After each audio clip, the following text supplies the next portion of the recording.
If you've been doing everything you know to do, praying, trying to stay strong, showing up as the best mom you can, and it still feels heavy, I want to show you why that feeling that has been weighing you down is not a sign something has gone wrong, and what you can do with it that will bring you relief. You can't control your child's choices, but you can decide who you're going to be in the middle of them. Hi, I'm Sherry Lee Karchner. I work with LDS moms who raise their kids in the Church of Jesus Christ of Latter-day Saints, and now those kids are choosing a different path. No one really prepares you for how much this can shake you. The grief, the self-blame, the questions about your faith, the quiet fear that maybe you didn't do enough. If you've ever thought, how did this happen? Or who am I now as a mom? You're not alone. On this channel, we talk about how to feel confident in your faith, how to stay connected with your child without losing yourself, and how to find real peace in the middle of choices you would not have picked. And here's the part most people miss. Your peace doesn't come from your child changing. It comes from becoming confident and whole, no matter what they choose. I know this because I've lived it. I've learned how to move from panic and control to clarity, steadiness, and real connection. Let's get into it. I know those feelings. You show up for church. You're feeling judged. You feel possibly some shame, and it makes you feel like you have failed. Maybe you're worried about your child. Maybe it's sadness you didn't expect to feel this often. Maybe it's that constant low-level ache that just sits with you, even when everything looks fine on the outside. Did you know that you are supposed to feel all of the feelings? In the Garden of Eden, Eve partook of the fruit so she could experience all of it. That's what this human come to earth experience is supposed to be. In Doctrine and Covenants, section 122, verse 7, it says, "All these things shall give thee experience and shall be for thy good." Not because they feel good, but because of who you become as you learn how to move through them. I feel closest to divinity when I allow myself to feel. Not when everything is easy, not when everything is resolved, but when I open myself up to the full human experience. When we allow pain, when we allow grief, when we allow the weight of love and loss, we also open ourselves to something else. We open ourselves to the love God has for us in that pain. Pain has a way of softening us. It has a way of opening us. It has a way of creating space for insight, for connection, for something higher. Have you ever been around somebody who seemingly has the perfect life and has it all together, and you feel like you can't relate and you don't even feel connected to them? What about when somebody shares a testimony or a thought in Relief Society that is so human and touching that you connect with them? That's what I'm talking about. There is something deeply divine about feeling all of the emotions. Even the Savior felt pain, deep, overwhelming pain. But what's important to understand is this: there was no fear for him. There was no hatred. There was no resistance to what was happening. There was love. And that changes everything. I'm not talking about just the calm, peaceful, faithful feelings. I mean the tightness in the chest, the pit in your stomach, the tears that come out of nowhere. This is not how I thought this would be. Those negative feelings don't mean you're doing anything wrong. Now, here's where I want to shift something for you. Most of us think the feeling is the problem, so we try to fix it. We try to think our way out of it. We try to pray it away. We try to stay busy. We stuff it down. We try to focus on gratitude. We try to fix our kids or fix the situation so that will fix our negative feeling. We get very busy trying not to feel the pain. Stick with me here. What if the feeling is not the problem? What if the exhausting part is how hard you're working to make it go away? Let me teach you what's happening. Your brain has a thought. Sometimes we're aware of our thoughts and sometimes we are not. Your body creates a feeling. That feeling is a physical sensation. It's like a wave moving through your body. Our thoughts create a feeling in our body, and that feeling is not dangerous. Tightness, heaviness, warmth, pressure, it moves through your body. And here's the part no one really teaches us.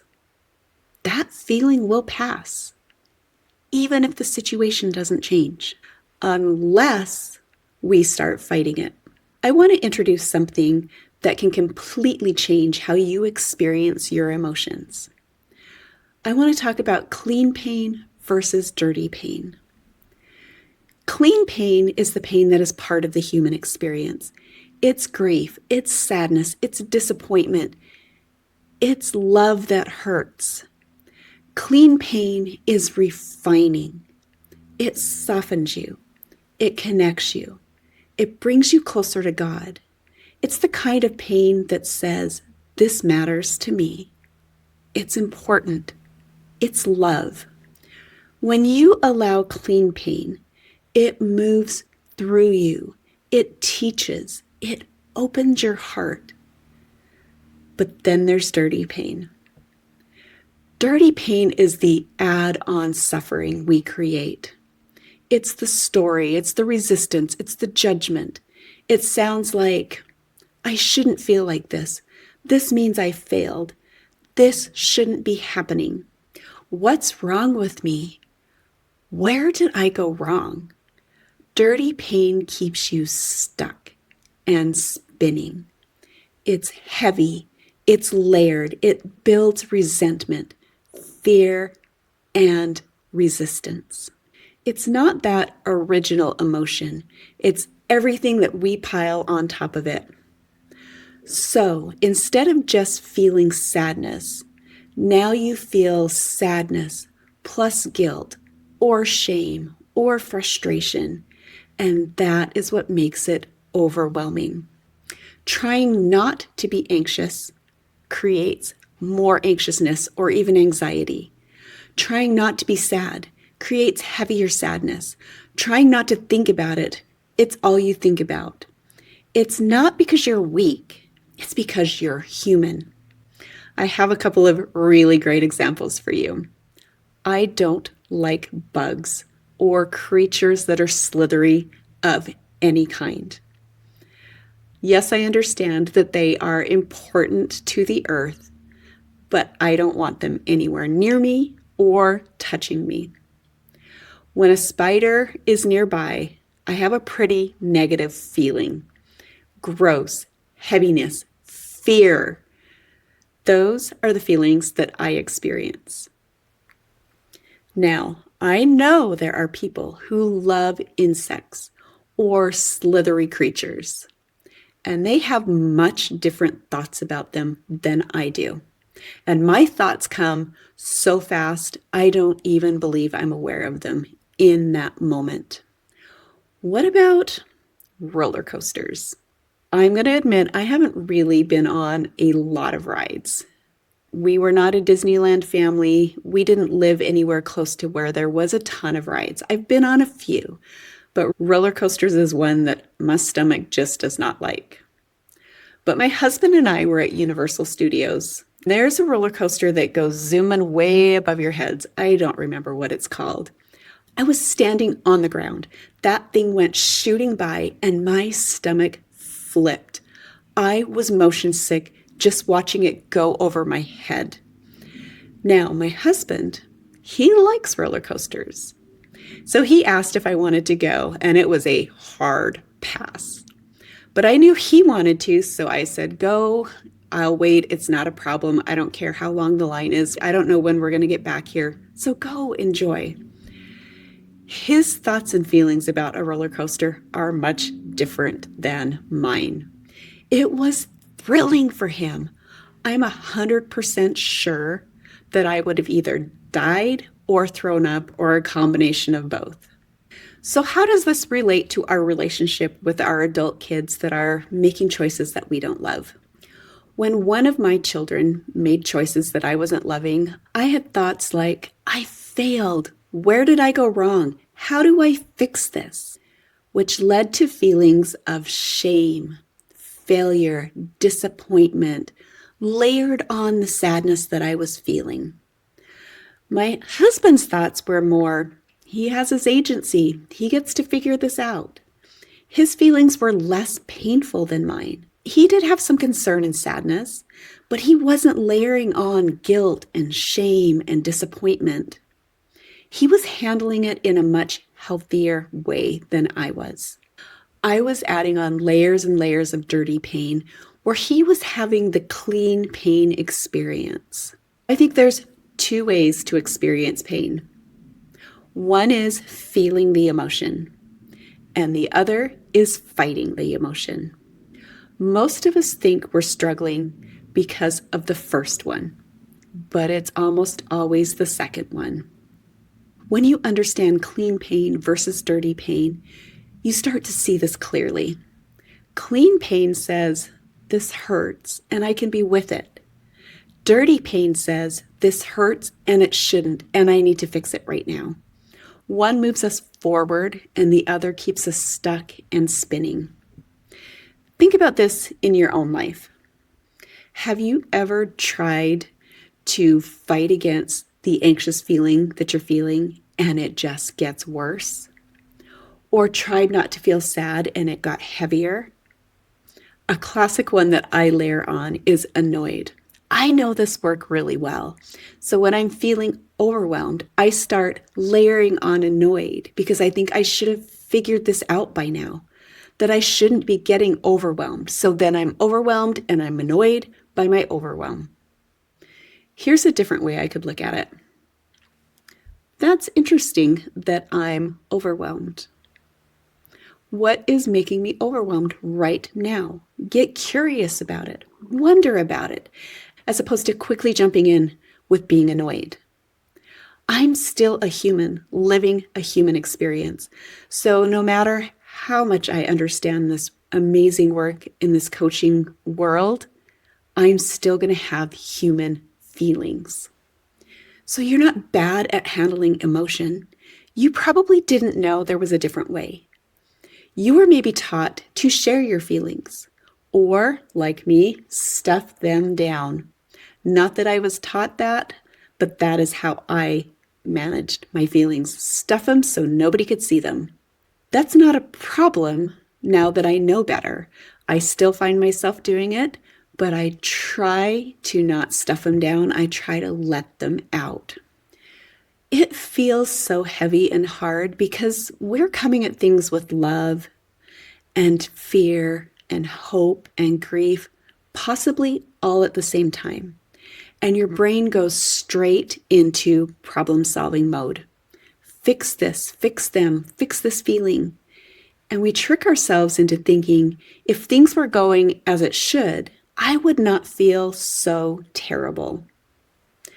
But the truth is, you don't need to fix this moment to be okay with it. That may sound strange at first, because we've been taught that feeling better is the goal. But I want to offer you something different. The goal is not to feel better as fast as possible.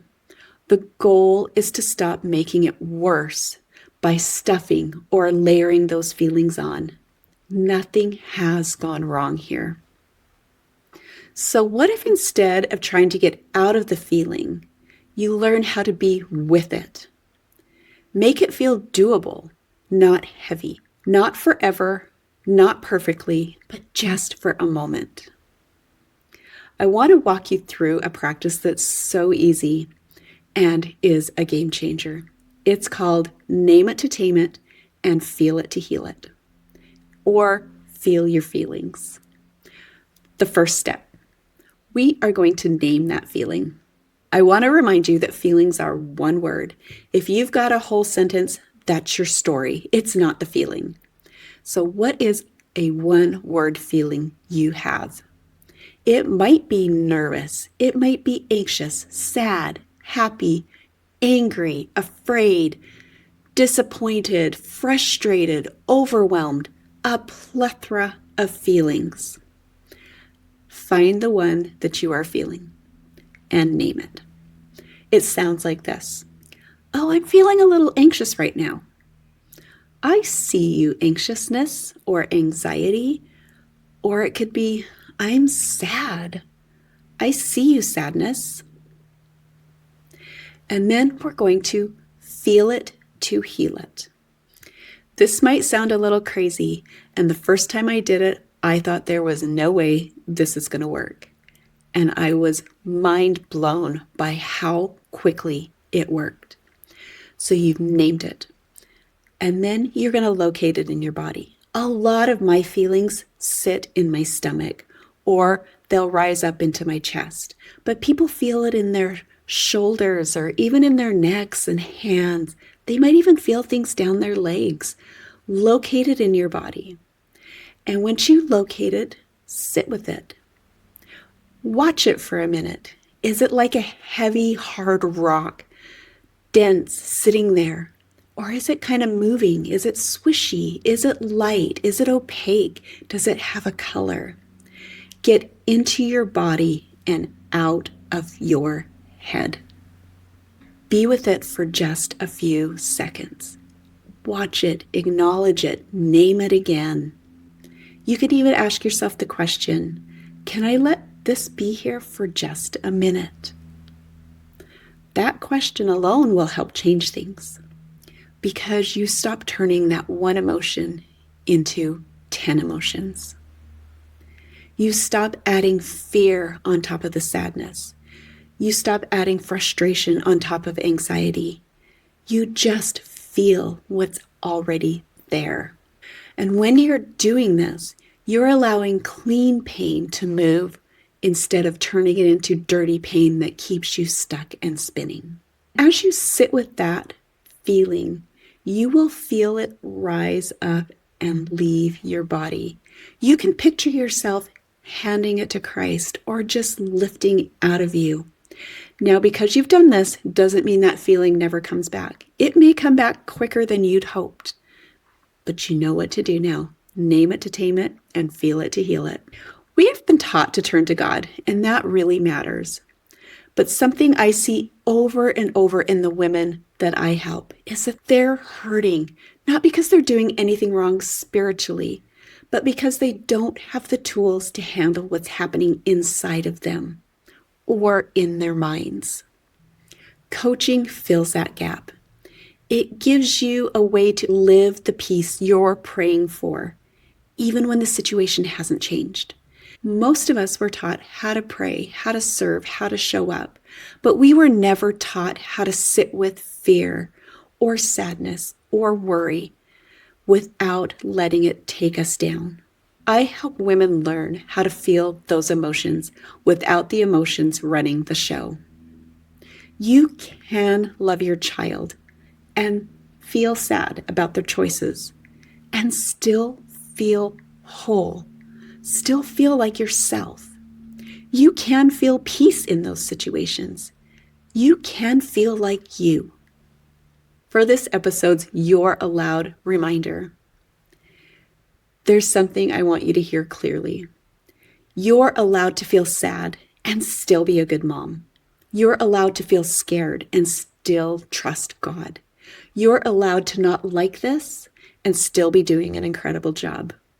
Nothing about your emotions disqualifies you.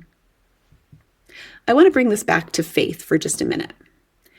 We talk a lot about peace, but peace is not the absence of hard feelings. Peace is not being afraid of them. Peace is knowing you can feel pain without making it mean something has gone wrong. Remember in D&C 122 verse 7? All these things shall give thee experience and shall be for thy good. Not necessarily because they feel good, but because of who you become as you learn how to move through them.